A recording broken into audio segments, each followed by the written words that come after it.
My relationship with Korea is different than most Westerners. Before Parasite, before Squid Game, before BTS and Blackpink, I came to know South Korea through esports. Way back when, in the early 2000s, the biggest esports event of the year happened in Korea, the World Cyber Games. This was the Olympics of esports, and Korea was the mecca. It was my dream to qualify for the World Cyber Games and go to Korea. And eventually, I did qualify. I got to represent Canada at the 2004 World Cyber Games. When they moved it to San Francisco, I never got to go to Seoul, but I did get to carry my nation's flag in the opening ceremonies. See? That's me. Canada! One of the great honors of my life. And the dream of visiting Korea never died. Nearly 2 decades later, and I'm finally here, getting to experience a place I've always dreamed of. My interest in Korea has evolved beyond just esports. The food, the nightlife, the cultural impact Korea has had on the world is absolutely fascinating. And I've got 2 weeks in Seoul to dive in further.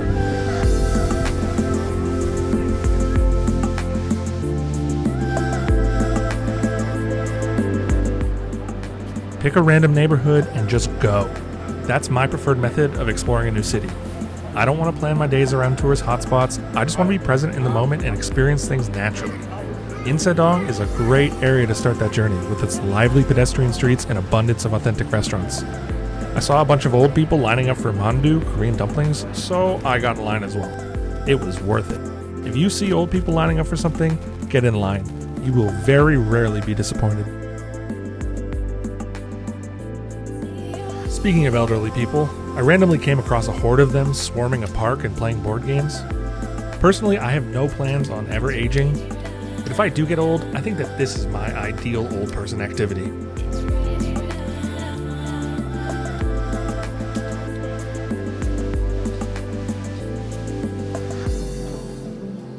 If you're looking for an authentic Korean market experience, I would definitely recommend Gwangjang Market. I didn't really stop to eat anything since I was still full from the mandu, but even if you aren't hungry, getting to experience the smells, the sounds, the hustle of the market is something you shouldn't miss. Yes, it's definitely a tourist hotspot, but I find these things so much more enjoyable when you stumble onto them randomly, instead of planning your day around them. If there's one thing I learned very quickly in Seoul, is that even though it's a huge city, you can walk anywhere, and you're going to miss a lot if you stick to a rigid itinerary.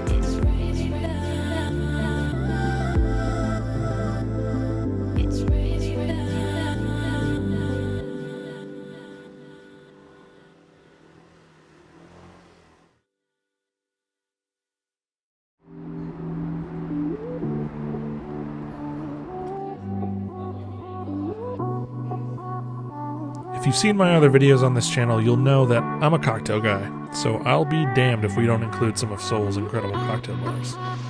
My first stop was Charles H., a hidden bar inside of this stellar Four Seasons hotel. I've been to a fair few cities around the world, and it's a near certainty that the Four Seasons in that city will have an exceptional cocktail bar. Beautiful space with amazing classic and contemporary cocktails, and the Four Seasons in Seoul is no different.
Located in Sochon, one of Seoul's oldest neighborhoods, Bar Cham is a cocktail bar that mixes traditional Korean ingredients with modern techniques. You'll find the bar inside of a traditional Korean house, also known as a hanok, but the cocktail program is far from dated. Talented and friendly staff serving delicious cocktails in a room that truly feels like you've been transported back in time, Bar Cham is the type of place I could spend countless hours in.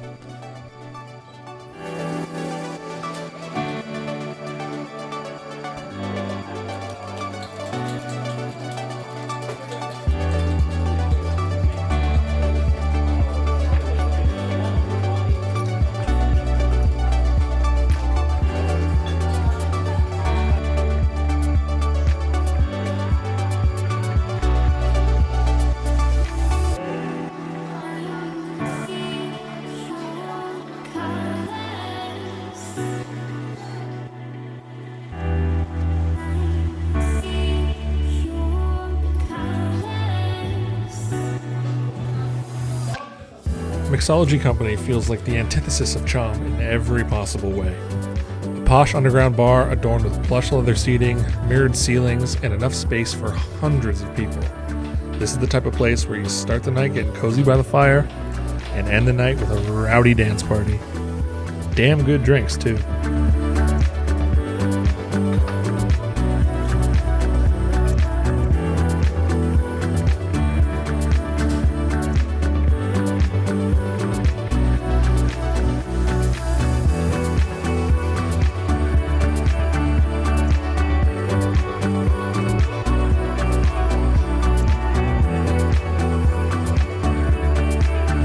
The nightlife in Seoul is truly world-class. Bars and restaurants down every back alley, markets that run all through the night, cafes, karaoke. Korea is one of the highest countries in terms of per capita alcohol consumption in the world, but even if you don't drink, there will always be a way to have an incredible night out. If you're here for the cocktail content, don't worry, we've only scratched the surface. There's more to come later in the video.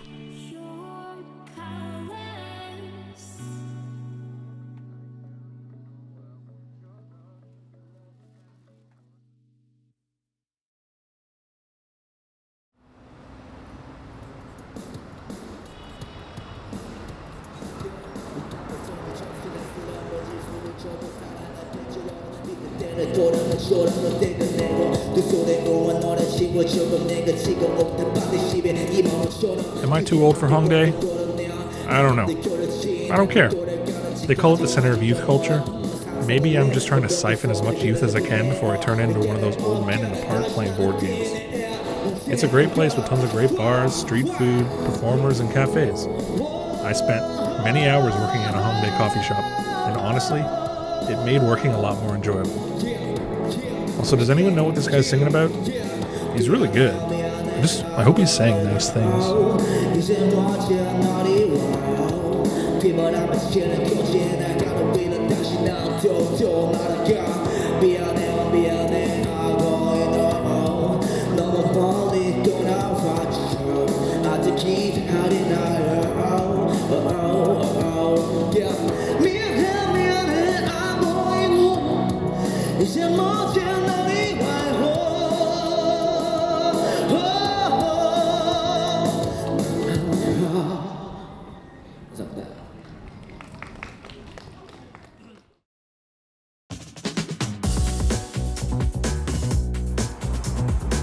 Look, I'm not a food blogger.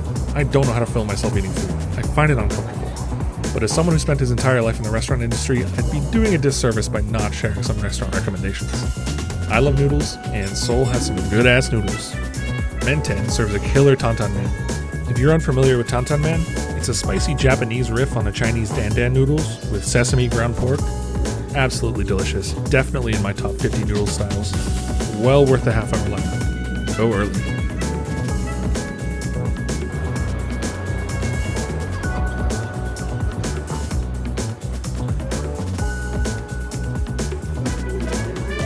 Myeongdong Gyoja serves up a superb traditional kalguksu in the heart of Myeongdong. Insanely affordable, delicious bowl of noodles, and the place was jam-packed within 15 minutes of opening. A nice, clean, black pepper-laced chicken broth loaded with ground meat, dumplings, and knife-cut noodles. Traditional style of noodle that is one of my favorite new Korean food discoveries.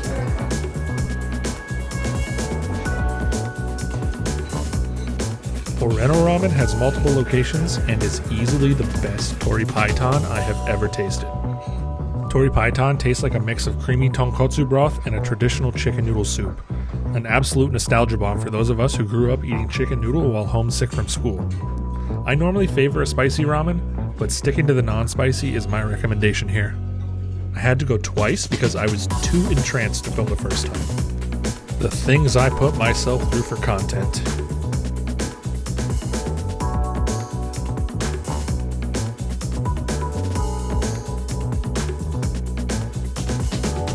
And Tasty Cube in Mappo serves a damn good bowl of noodles as well. I don't know what I ordered, I just pointed at the picture, but I was not disappointed.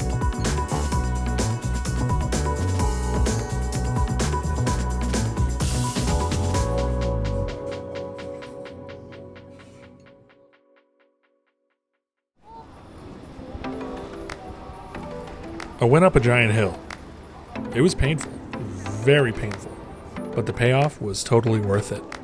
At the top was Iwa Mural Village, a small little suburb to the northeast of the city dressed head to toe in amazing street art and some of the best views of Seoul you could hope for.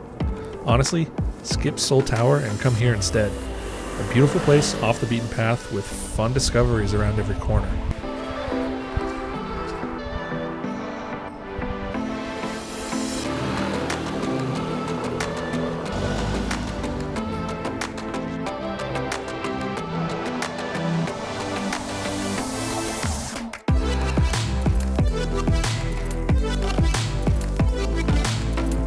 This was a big walking day for me.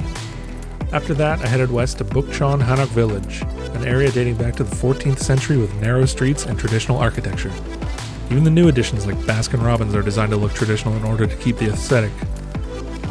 I don't know what I was thinking with this music. This is not traditional at all.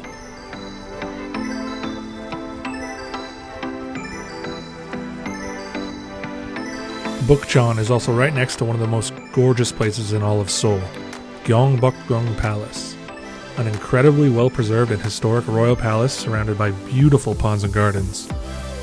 That, paired with the Bukhan Mountains on one side and the Seoul skyline on the other, make for some of the most magnificent sights in the entire city. Enjoy these shots of the tranquil nature and 14th century architecture while listening to this fucking future bass. Look, I'm not changing the song. I already edited everything to the beat. If I was any better at editing, I would do it over, but this took me forever. I like this track, but I don't know what the hell I was thinking.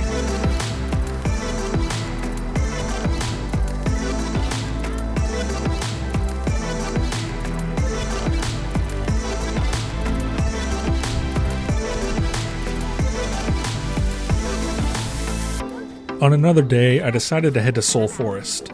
I love a good park, and this one was stunning. As I wandered through, I stumbled upon this little neighborhood called Seongsu. I had never heard of this place before, never seen it mentioned in any guides, and I was just shocked to find out how cool it was. An amazing little discovery with numerous boutique stores, award-winning coffee shops, and delicious-looking pizza places. Had I stuck to a strict schedule, I don't think I would have ever found a place like this, which is why I always try to keep my options open and never miss an opportunity to go exploring. I can't imagine the things I would have missed if I didn't try to get lost on purpose.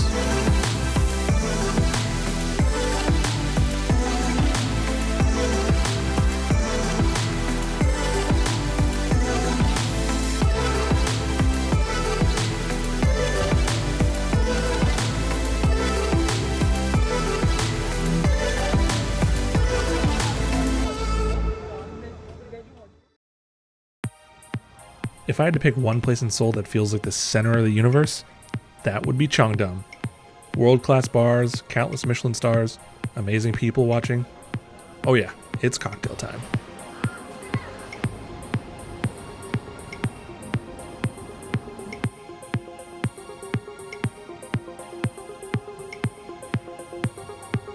Down a flight of stairs, hidden behind a flower shop, is Alice, one of the original Cheongdam cocktail destinations. Alice in Wonderland themes throughout, the cocktail menu is inventive and delicious. The room is cozy, the staff are friendly and talented. There's a reason this place has been in Asia's top 50 for 7 years straight.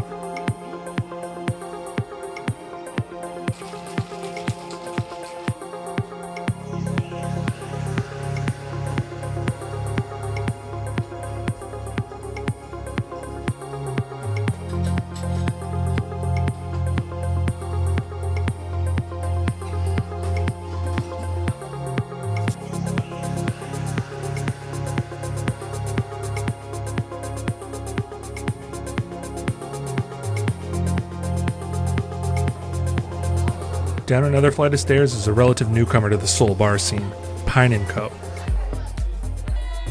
The inside feels like the mix between a science lab and a cozy library, but the seating arrangement fosters more of a party vibe than a quiet night out.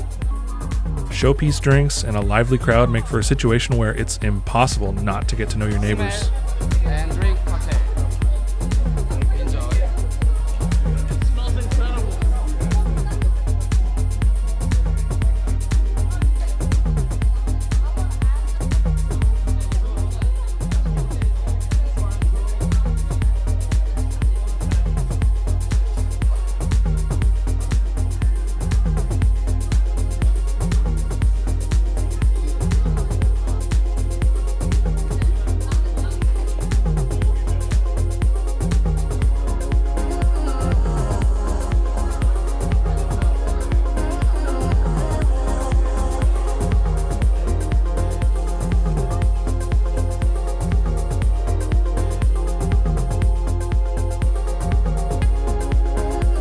Writing about cocktails is so easy for me, but finding the words to talk about a place like Mingles is somewhat of a struggle. This restaurant has been on my hit list for ages, and finally getting to experience it is more than a thrill. Absolutely mesmerizing food showcasing seasonal Korean ingredients and modern techniques. It's pricey, but it's so worth it. If you can find room in your budget, I would highly recommend going. Every single dish feels like a work of art, showcasing the best of what Korean cuisine has to offer.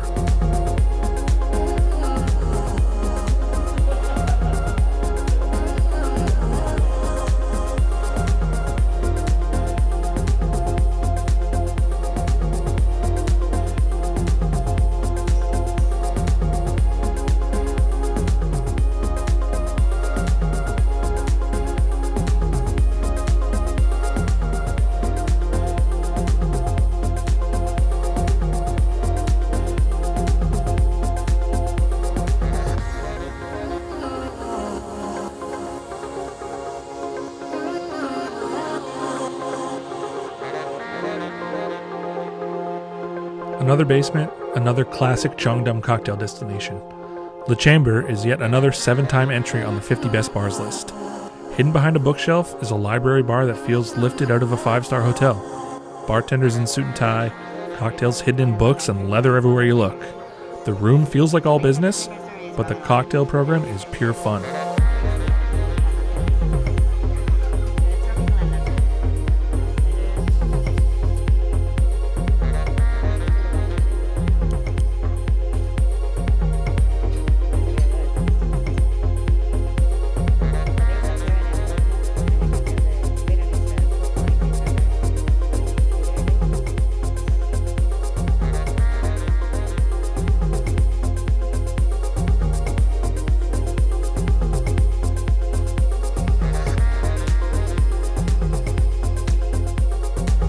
Just across the street from Le Chamber is Geranium, a bar/perfumery where you choose your cocktails based on scent.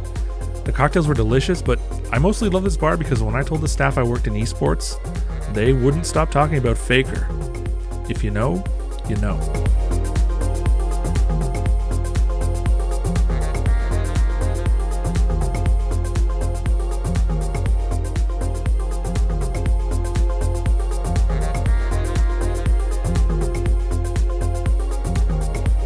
Zest is probably the most hyped up bar in Seoul from people I talk to, and for good reason.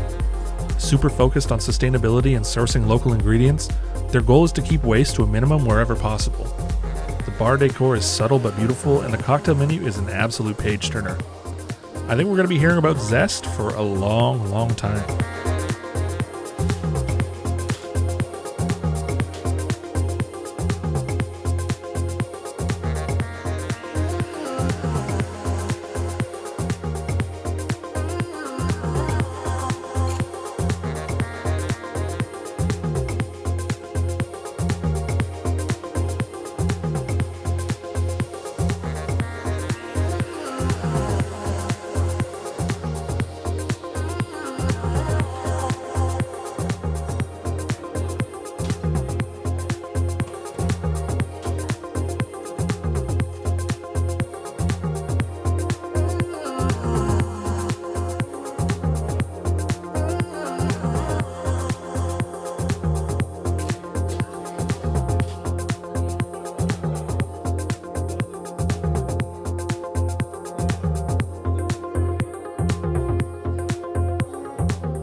Alright, this video is getting a little bit too long, so let's rapid fire through the last few places and then I'll share some final thoughts.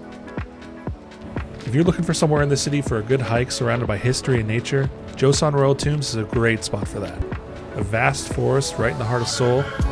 It's an amazing place for an easy getaway without actually getting away.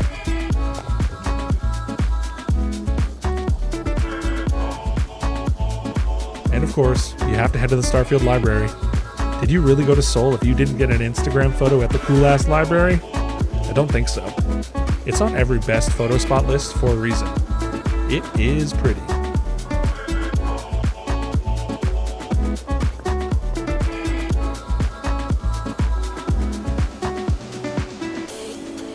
My final meal of the trip was at a highly regarded restaurant called Mr. On's Craft Makgeolli.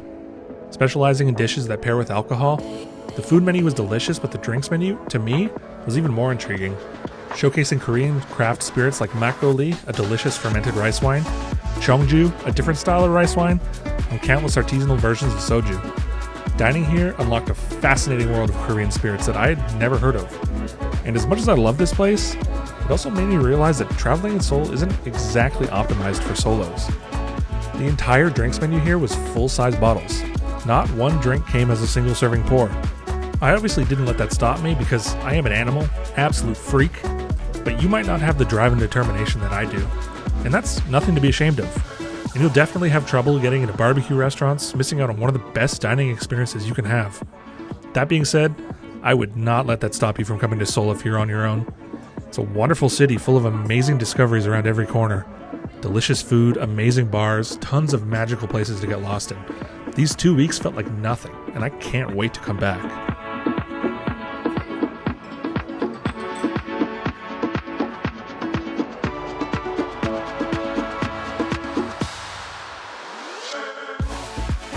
One final stop at Gwanghwamun Square to say goodbye to an amazing city. If you're on the fence about coming to Seoul, I hope this video changes your mind. And if you've been before, I hope I help you discover a new side of it that you haven't seen before. I know this was a bit different than my usual cocktail-only content, but I gotta start branching out a bit, and this was my first attempt. If you liked the video, let me know in the comments, and if you didn't like it, well, let me know as well. I'm always looking to improve. Thanks for watching, and make sure to stick around, because I have a lot more videos coming in the future.